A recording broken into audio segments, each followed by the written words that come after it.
Hello there, you're watching a news program on Lào Cai television. In today's program, we will check out following headlines.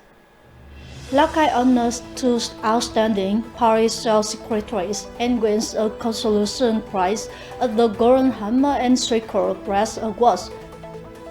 Lào Cai showcases mountainous produce at the Spring Expo. A joyful Tết Pomelo season in Đại Minh communes. Following other detailed contents, please join in watching the program. Celebrating the 96th anniversary of the Communist Party of Vietnam, a ceremony was held on February the 3rd at Hanoi's Hogum Opera House to honor outstanding party sales secretaries and announce the 10th Golden Hammer and Striker Press Award. The event was attended by General Secretary Tolum and senior party and state leaders. Leading the Lào Cai delegation was Mr. Truyền Việt Hùng, Provincial Party Secretary and Chairman of the Provincial People's Council. At the ceremony, Lào Cai was honored with two outstanding party sales secretaries. Additionally, Lào Cai News and Television secured on consolation prize with another work recognized as a competition finalist. At the ceremony, the Central Organizing Committee honored 96 outstanding party cell secretaries from across the country. Lào Cai Province proudly featured two representatives, Mr. Mua Aqua, Secretary of Lang Song Village, Pung Luong Commune, and Miss Lu Nguyet An, Secretary of Mook Village, Bao Thong. For the 10th Golden Hammer and Sickle Press Awards, 2025, the organizing committee received 2,296 entries across 5 media categories: print, digital, television, radio, and photojournalism. Notably, Lao Chai Radio and Television Station secured a consolation prize in the radio category for the work When Resolutions Align with People's Will by authors Labich Thu, Vu Thi Tu Huang, and Pham Ngoc Sun. Additionally, the print article The Journey to Realizing the Dream of Happiness by Ha Hung Quang was recognized as a competition finalist. On February the 3rd, the THLC Cross-Border Spring Cultural Exchange and Hung Hue Lào Cai Border People's Festival was held at Buxton Square, Hukou, China. Representing Lào Cai was Mr. Hoàng Giang, Standing Deputy Secretary of the Provincial Party Committee, alongside local government leaders and representatives from the Vietnam Consulate General in Kunming. On the Hung Hue side, the delegation was led by Ms. Luo Ping, Governor of the People's Government of Hung Hue Prefecture. Opening the program, Ms. Luo Ping, Governor of the People's Government of Hong He Prefecture, emphasized the vital role of cultural and people-to-people exchanges in fostering mutual understanding and traditional friendship, especially between neighboring border regions. She expressed her desire for both sides to further promote these exchanges and expand cooperation in strategic sectors, deepening the long-standing bonds between the people of China and Vietnam. Representing Lào Cai, Mr. Nguyen Thanh Sin, Vice Chairman of the Provincial People's Committee, affirmed that the program carries profound political and cultural significance. He described it as a vivid demonstration of the stable, long-term, and comprehensive cooperation between the two nations. Over the years, Lào Cai and Hong He have maintained effective collaboration in various fields, notably in tourism, border trade, and socio-economic development, which has significantly strengthened the connection between their residents. Mr. Sin emphasized that Lao Chai highly values and remains committed to deepening comprehensive ties with Hong He. He called for enhanced connectivity in economy and trade, along with increased exchanges among the youth, to improve livelihoods and consolidate bilateral relations.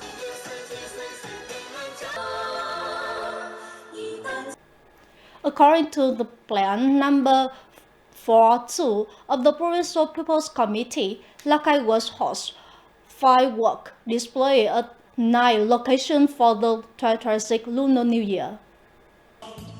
Specifically, Yen Bai Ward will host 2 fireworks displays at 19/8 Square and Yen Hoa Park.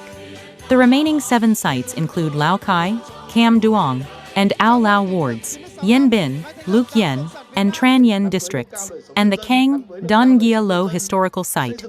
The displays are scheduled for 2 time slots, 10 p.m. on February 16 and midnight on February 7 New Year's Eve. A total of 850 firework sets are expected to be used, with the entire budget funded through socialized sources. Preparation requires strict and synchronized coordination between provincial departments and local authorities. The primary goal is to ensure absolute safety for personnel, equipment, and public security, providing a civilized and joyful holiday for the people. The Provincial People's Committee has tasked the Department of Culture, Sports, and Tourism to lead art performances at 19/8 Square, Yenbai Ward, and Din La Square, Lao Cai Ward on New Year's Eve to welcome the Year of the Horse. Ladies and gentlemen, at the first Spring Fair 2026, Lào Cai province is represented by 15 units and enterprises. In the collective pavilion, the booth has attracted a large number of visitors thanks to its display space rich in mountainous identity and the wide variety of local specialty products. Under the theme Lào Cai Connectivity and Development, Lào Cai Province is showcasing its OCOP products, processed agricultural goods, medicinal materials. The province aims to introduce local specialties and characteristic products to people and consumers across the country. Through the Spring Fair, Lào Cai expects to expand its market reach, promote its brand image, and enhance the value of mountainous products. Simultaneously, the event aims to drive trade promotion activities, contributing to the province's sustainable economic development. Alongside cinnamon and hormone apple, bamboo salt are asserting their role as key forest products in Lào Cai. Major varieties such as bado, mai, salt, and boy are currently concentrated in lowland communes, including Quy Mông, Lương Thịnh, and the Văn Ban area.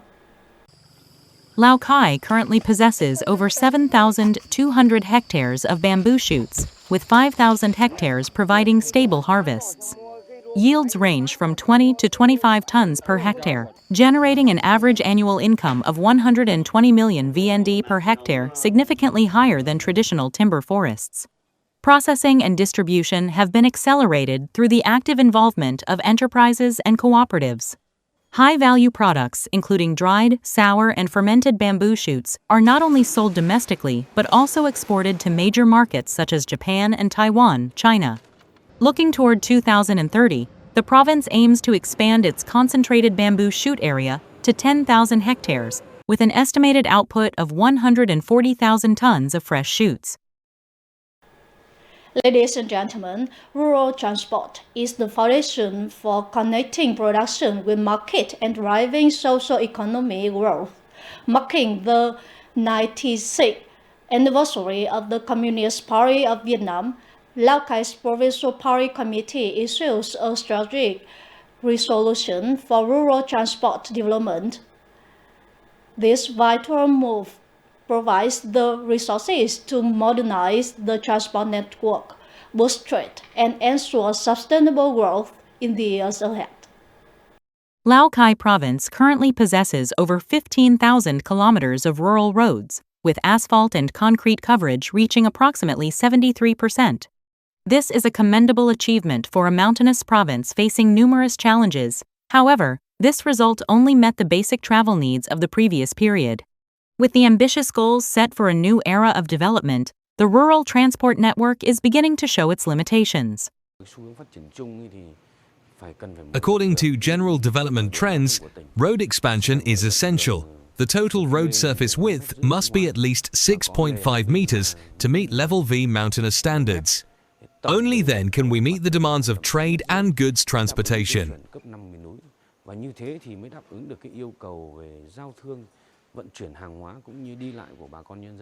Currently, nearly 3,000 kilometers of rural roads across the province remain dirt or gravel paths, making travel difficult. Many routes have degraded or suffered localized damage. In response to the demand for rapid and sustainable development, the Lào Cai Provincial Party Committee issued a resolution on rural transport development for the 2026-2030 period, with a vision to 2040. The specific targets include opening and upgrading at least 350 kilometers of intercommune roads and connections to national and provincial highways, increasing the asphalt and concrete coverage to at least 80%. To realize this resolution, the province will strongly leverage internal resources under the motto, "The people do, the state supports." Implementation must ensure principles of voluntariness, publicity, and transparency without placing a burden on residents, especially in disadvantaged areas. To implement the resolution, in the initial phase, we are mobilizing residents to move fences and donate land for road expansion. We will then follow the roadmap using provincial resources such as the Rural Transport Scheme and other target programs. Following the resolution, we have integrated new plans focused on developing interregional and intercommune transport axes.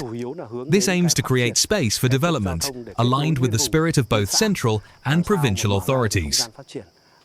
Each rural road built today serves as a foundation stone for tomorrow, a future where the mountainous region is no longer remote, where geographical distance is no longer a barrier to progress, and where every community has the opportunity to thrive thanks to a resolution that truly aligns with the people's will.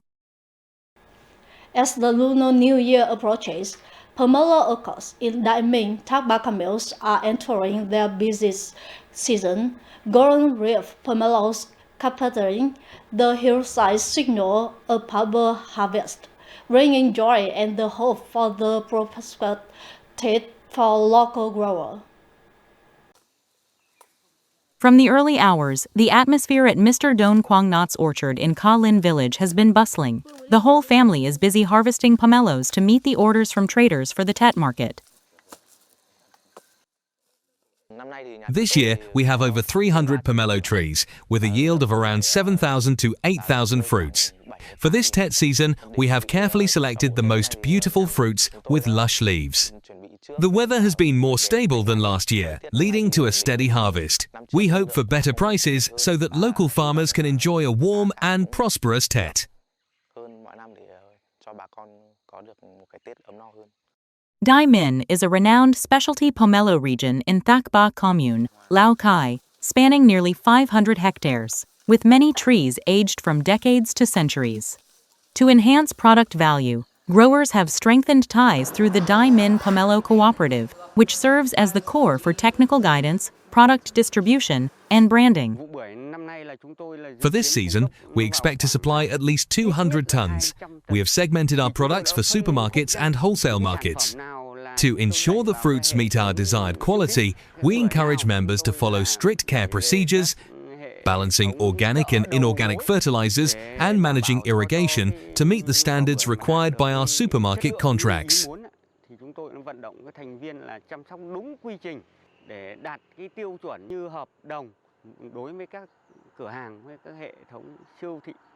Thanks to its unique soil and climate conditions, Dai Minh pomelos possess a distinctive flavor and have been granted a collective trademark by the Intellectual Property Office.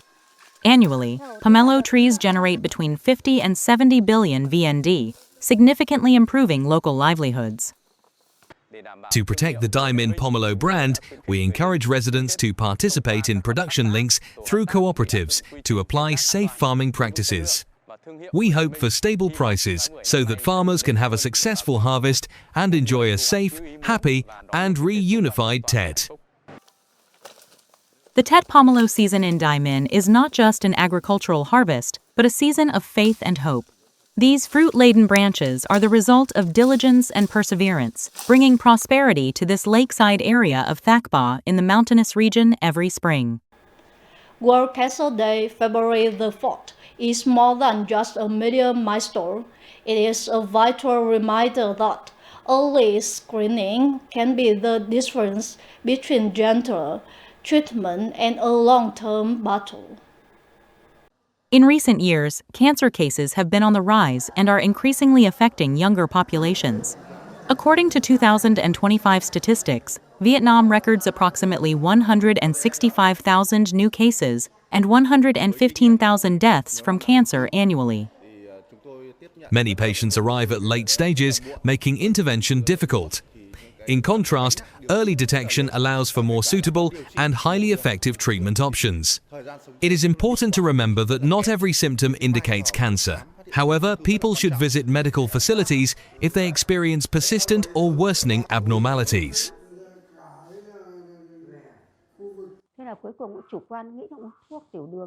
After my examination and intervention, the results showed that the tumor was benign.